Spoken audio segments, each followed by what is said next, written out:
Habari ndugu zangu, ninawasalimu katika jina la Bwana wetu Yesu Kristo.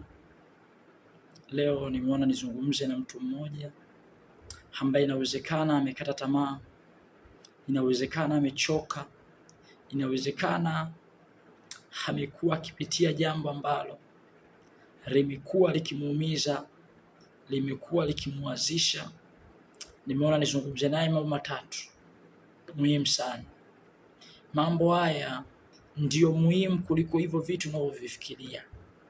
Mambo haya ukiwa nayo, manake unaweza attract vitu ambavyo vimekuwa vikukatisha tamaa, vikageuka kuwa mlango wa wewe kutoka na kuwa na matokeo makubwa. Hivi vitu vitatu ndio vitu muhimu zaidi kwenye maisha ya mwanadamu kuliko hata vitu. Jambo la kwanza kabisa, tunasema jitahidi upoteze kila kitu, ila kama hautapoteza imani, basi hujapoteza kila kitu. Mwanadamu ambaye hajapoteza imani huwa na uhakika hakuna alichopoteza, kwa sababu kila unachokifahamu ni matokeo ya imani. Kwa ukiona hujapoteza imani, jua uko tu kwenye darasa la kuweza kuifikia kesho yako. Mungu alitengeneza utaratibu mrahisi alafu ni mgumu. Hakuna chakula ambacho hakipikwi ili kiliwe.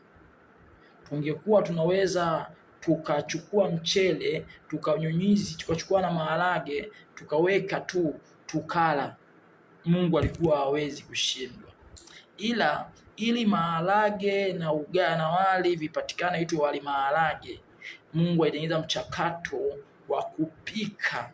Kwa ule uwezo wa kusubiri wali upikwe, maharage yapikwe, ukiwa unaamini utakula, ndio matokeo ya kula.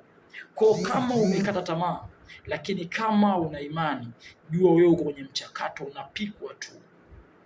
Kwa usikate tamaa, fahamu kama chakula kinavyopikwa, unapikwa ili ufae. Kwa haiwezekani, ndio sababu dhahabu haiwezi kupatikana bila uwepo wa mercury. Ili dhahabu ipatikane ni lazima ipite kwenye mercury, tena concentrated mercury. Inachofanya nini? Inaiunguza ile dhahabu. Kwenye kuunguza ile dhahabu ni mchakato wa kuitengeneza dhahabu safi. Kwa kama umekata tamaa, ninachotaka nikutie moyo, muamini Mungu kwa 100%.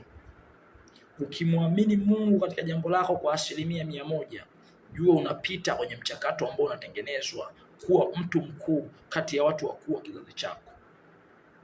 Usikate tamaa. Hakuna duniani aliyepita bila kutengenezwa. Ilimgharimu Daudi miaka 15 anatengenezwa. Alipakwa mafuta akiwa mdogo, lakini ametawala baada ya miaka 15.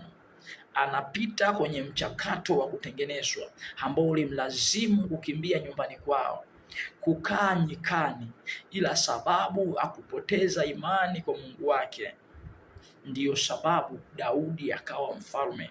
Kumbe konsekwensi ya kutokupoteza imani inakupeleka kwenye matokeo ya kupata. Kwa ukiniuliza nionyeshe mtu mkuu, mimi nitakuonyesha mtu ambaye hajapoteza imani. Kwa kama unapita kwenye magumu, hata yangekuwa magumu kiasi gani, uko kwenye darasa unapitishwa, uko wewe ni dhahabu, ni lazima upite kwenye moto, ni lazima upite kwenye moto utoke kama mkuu. Kwa usikate tamaa katika hilo jambo. Hata ingekuwa watu wote hawakuamini, swali moja huwa anasemaga siku zote, watu hawakuamini.